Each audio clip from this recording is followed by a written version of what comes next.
Madagascar is one of the world's poorest and least developed countries. Today, about 18 million people live here. Archaeologists estimate that human settlement of the island happened between 200 and 500 AD.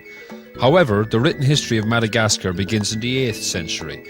But one thing is certain, there came Malay and Bantu groups, European pirates, Arab travellers, so it is no wonder that for today the country has nearly 20 separate tribal groups.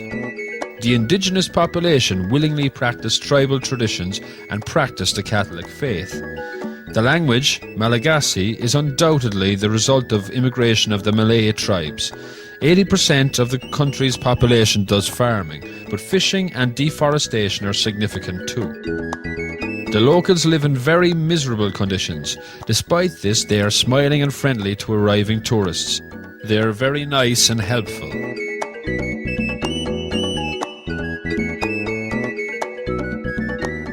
Approximately an hour drive from Morondava, at the midwest coast of the island, that countryside is situated which pampers the visitors in an almost unique way. You can admire these fabulous giants which seem like they were turned to stone, the majestic Adansonia, or more commonly called Baobab trees. The scenery is impressive. As far as the eye can see, strange-looking giants are lined up among the rice fields in natural confusion, captivating the viewer.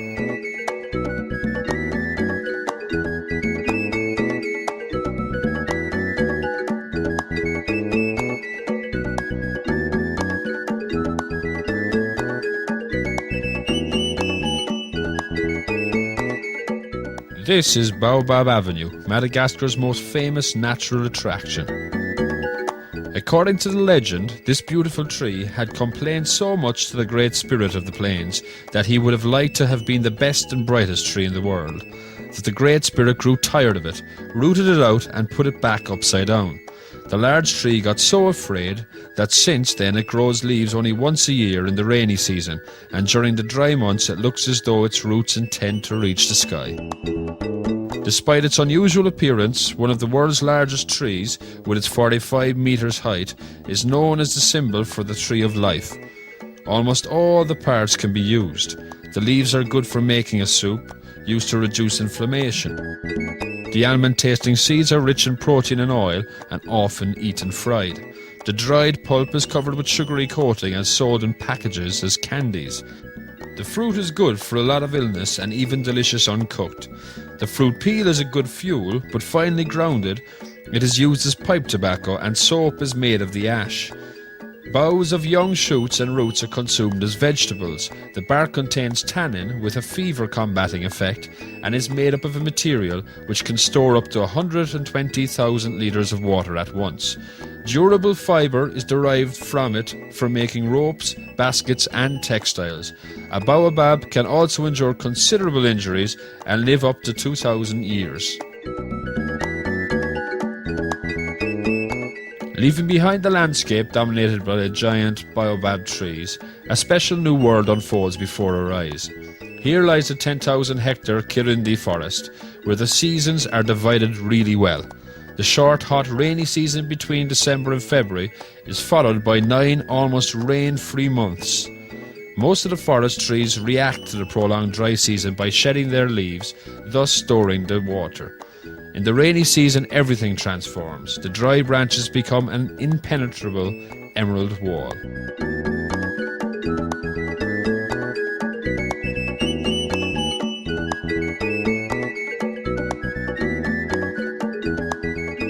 The diverse beauty of the forest dazzles all visitors, but besides the impressive sight of the plants, the rich fauna is also unique.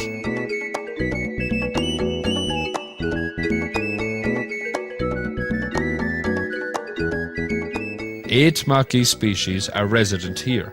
Some are active at night, others can be seen only during the day, but there are a few that show themselves in all times of day. Now it is about noon, and because of the swelter, most of the lemurs spend the time having a rest, but some of them are curiously watching the visitors.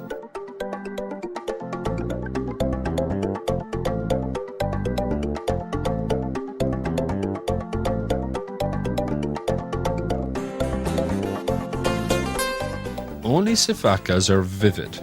Some members of the team seem to perform acts intentionally. Others have dinner undisturbed. Apparently they are not afraid of man, but sometimes they raise an inquiring look at us.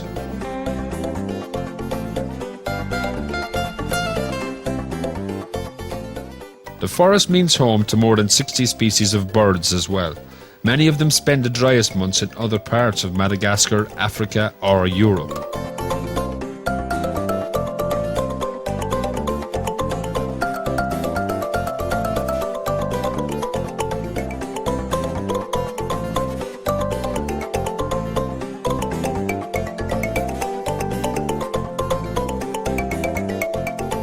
We should mention the fact that recently the world's smallest living primates, pygmy mouse lemurs, have been discovered here too. We can only hope that the decrease of natural habitats will not lead to the disappearance of this uniquely rich Macaque population.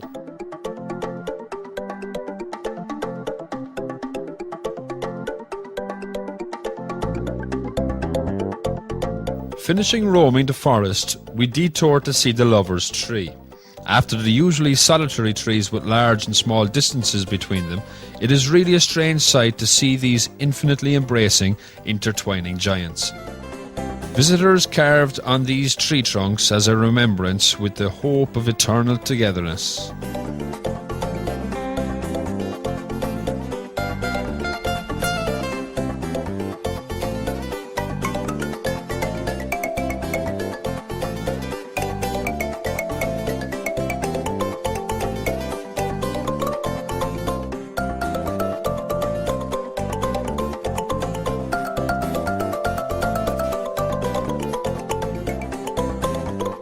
On the way home, we cannot surmount the temptation to pause between the baobab trees again.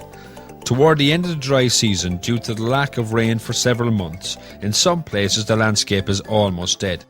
We can see sand and dry branches everywhere.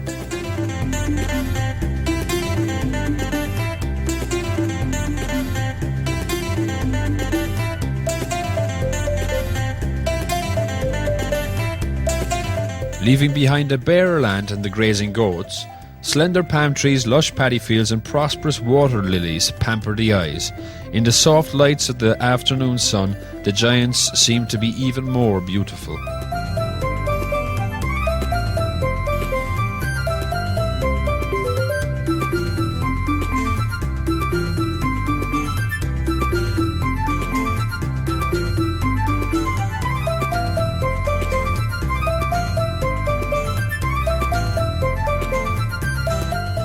Even though we may think we are walking on a dead, alien landscape, Baobab Avenue and the surrounding area is very busy.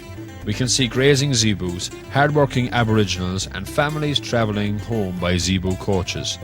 Both people and animals seem to have got used to tourists delighting in the landscape.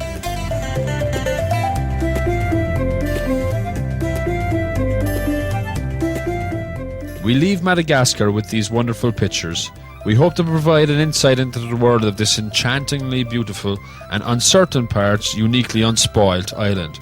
This place is not only very interesting but also really valuable.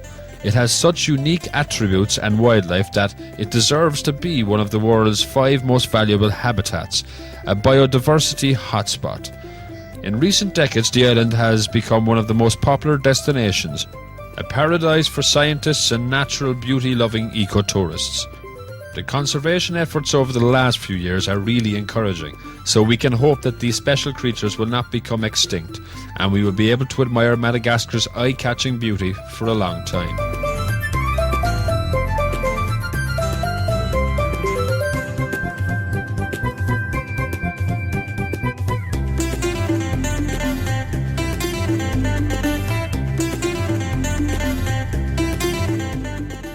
These gigantic trees are also spectacular in the sunshine, but if you wait for the sunset, believe me, it is an unforgettable experience.